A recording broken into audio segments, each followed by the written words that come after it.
പൂജ, ഞാനുള്ളത് Mavelikkara special sub ജയിലിന് മുമ്പിലാണ്. രാഹുലിനെ ഇവിടെയാണ് ജയിലിൽ പാർപ്പിച്ചിരിക്കുന്നത്. 3-ാം നമ്പർ സെല്ലിലാണ് രാഹുൽ ഉള്ളത്.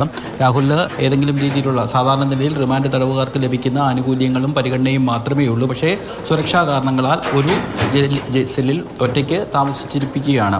11 മണിക്കാണ് കോടതി ആരംഭിക്കുക. അതിനു മുൻപ് രാഹുലിനെ ഇവിടെ നിന്ന് തിരുവല്ലയിലേക്ക് എത്തിക്കേണ്ടതുണ്ട്. ഏകദേശം 18 കിലോമീറ്ററോളം ദൂരമുണ്ട് മാവേലിക്കരയിൽ നിന്ന് തിരുവല്ലയിലേക്ക്. സാധാരണ നിലയിൽ ഒരു അരമണിക്കൂറോളം സമയം മതി അവിടെ എത്താൻ വേണ്ടി പോലീസ് വാഹനങ്ങൾക്ക്. അതുകൊണ്ട് ഒരു 10 മണിക്ക് മുൻപായിട്ട് രാഹുലിനെ ഇവിടെ നിന്ന് ഇറക്കും. നമ്മൾ കണ്ടതാണ് രാഹുലിനെ ആശുപത്രിയിൽ എത്തിച്ചപ്പോഴും പിന്നീട് ജയിലിലേക്ക് കൊണ്ടുവന്നപ്പോഴുമൊക്കെ വലിയ രീതിയിലുള്ള പ്രതിഷേധം ഡിവൈഎഫ്ഐ ഒപ്പം തന്നെ യുവമോർച്ച പ്രവർത്തകരുടെ ഭാഗത്ത് നിന്നുണ്ടായത്. അതുകൊണ്ട് വലിയ പോലീസ് സുരക്ഷ ഇവിടെ ഒരുക്കിയിട്ടുണ്ട്. ഡിവൈഎസ്പി നേതൃത്വത്തിലുള്ള ഉദ്യോഗസ്ഥർ രാവിലെ തന്നെ ഇവിടെ എത്തിയിട്ടുണ്ട്. ഈ വാഹനത്തിലായിരിക്കും ഒരുപക്ഷെ രാഹുലിനെ തിരുവല്ലയിലേക്ക് കൊണ്ടുപോകുക. അതിനുള്ള നടപടികളൊക്കെ ഇവിടെ നടന്നുകൊണ്ടിരിക്കുകയാണ്. സാധാരണ നിലയിൽ ജയിലിൽ നിന്ന് കോടതിയിലേക്ക് കൊണ്ടുപോകുമ്പോൾ വൈദ്യപരിശോധനയ്ക്ക് വിധേയനാക്കേണ്ടതില്ല. സാധാരണ നിലയിൽ ജയിലിൽ പതിവായി വൈദ്യപരിശോധന നടത്താറുണ്ട്.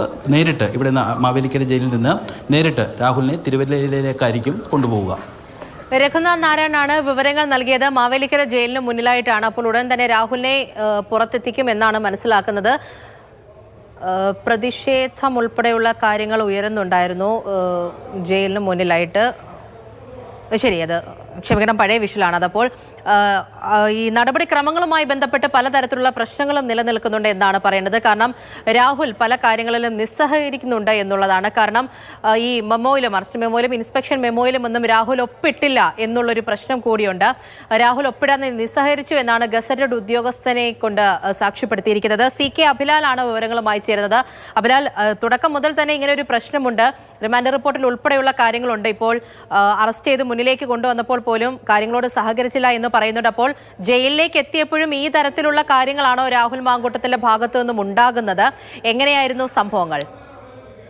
ഞായറാഴ്ച രാവിലെ 7:30 കൂടി പത്തനംതിട്ട AR ക്യാമ്പിൽ ചോദ്യം ചെയ്ത ശേഷമാണ് രാഹുൽ മാങ്കൂട്ടത്തിന്റെ അറസ്റ്റ് രേഖപ്പെടുത്തുന്നത്. സ്വാഭാവിക നടപടി എന്നുള്ളത് ഈ ഇന്ന ആക്ഷേപങ്ങൾ ഉയർന്നു വന്ന അതുമായി ബന്ധപ്പെട്ട് രജിസ്റ്റർ ചെയ്ത കേസിൽ ഇന്ന വകുപ്പുകൾ ഉൾപ്പെടുത്തിയിട്ടുണ്ട്. അതിൽ താങ്കളെ പ്രതി ചേർക്കുകയും കസ്റ്റഡി എടുത്ത താങ്കളെ അറസ്റ്റ് ചെയ്യുകയും ചെയ്തിട്ടുണ്ട് എന്ന് ഉള്ളടക്കമുള്ളതാണ് അറസ്റ്റ് മെമ്മോ. ഇതിൽ പ്രതികൾ ഒപ്പ് രേഖപ്പെടുത്തേണ്ടതാണ്. എന്നാൽ അറസ്റ്റ് മെമ്മോയിൽ അടക്കം ഇദ്ദേഹം ഒപ്പിടാൻ തയ്യാറായില്ല. ഈ ഘട്ടത്തിൽ മുൻകരുതൽ അല്ലെങ്കിൽ ഒരു ജാഗ്രതയുടെ ഭാഗമായി ഗസറ്റഡ് ഓഫീസർ റാങ്കിലുള്ള ഒരു ഉദ്യോഗസ്ഥരെ സ്ഥലത്തേക്ക് വിളിച്ചു വരുത്തുകയും അദ്ദേഹത്തിന്റെ സാന്നിധ്യത്തിൽ സമാനമായ ആവശ്യം പ്രതിയോട് ഉന്നയിക്കുകയും ചെയ്തുവെങ്കിലും അദ്ദേഹം ഒപ്പ് രേഖപ്പെടുത്താൻ തയ്യാറായില്ല. തുടർന്ന് ഗസറ്റഡ് ഓഫീസർ തന്നെ ഇത് സാക്ഷ്യപ്പെടുത്തി അന്വേഷണ സംഘത്തിന് കൈമാറുകയാണ് ഉണ്ടായത്.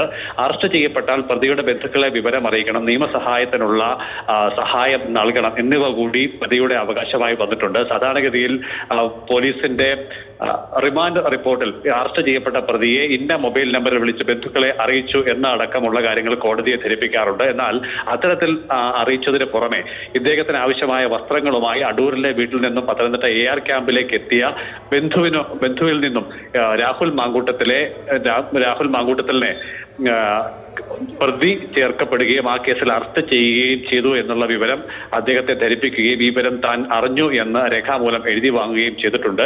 ഒപ്പം തന്നെ നിയമസഭാ അംഗമായിട്ടുള്ള ആൾ, അതോടൊപ്പം തന്നെ വിദ്യാഭ്യാസപരമായി ഏറെ മുന്നിൽ നിൽക്കുന്ന ഒരാൾ, അതായത് ചുരുക്കത്തിൽ നിയമ സംവിധാനവുമായി ബന്ധപ്പെട്ടുള്ള കാര്യങ്ങളിൽ നല്ല ധാരണയുള്ള ഒരാൾ അന്വേഷണവുമായി നിസ്സഹകരണം തുടരുകയും ഇത്തരത്തിലുള്ള നടപടികൾ അദ്ദേഹത്തിന്റെ ഭാഗത്തുനിന്ന് ഉണ്ടാവുകയും ചെയ്തിട്ടുണ്ട് എന്നുള്ള വിഷയം കോടതിയെ ധരിപ്പിക്കാനാണ് പ്രോസിക്യൂഷന്റെ നീക്കം. അതായത് 3 കേസുകൾ അദ്ദേഹത്തിനെതിരെ നിലവിൽ ഉണ്ട്. അതിൽ ആദ്യത്തെ കേസിൽ അദ്ദേഹത്തിന് മുൻകൂർ ജാമ്യം ലഭിച്ചെങ്കിൽ അദ്ദേഹത്തിന്റെ അറസ്റ്റ് തടയുകയാണ് കോടതി രണ്ടാമത്തെ കേസിൽ സ്വീകരിച്ച നടപടി. അത് 21-ാം തീയതി വരെയാണ്. 21-ാം തീയതി ഈ വിഷയം ഹൈക്കോടതിയുടെ പരിഗണനയ്ക്ക് വരുമ്പോഴും അതോടൊപ്പം തന്നെ ഇന്ന് തിരുവല്ല കോടതിയിൽ അദ്ദേഹത്തെ ഹാജരാക്കുമ്പോഴും നിയമ സംവിധാനവുമായി ബന്ധപ്പെട്ടുള്ള വിഷയങ്ങളിൽ സ്വാഭാവിക നടപടികളിൽ പോലും രാഹുൽ മാങ്കൂട്ടത്തിന് സഹകരിക്കുന്നില്ല എന്നുള്ള വിഷയം പ്രോസിക്യൂഷൻ കോടതിയിൽ ഉന്നയിക്കും.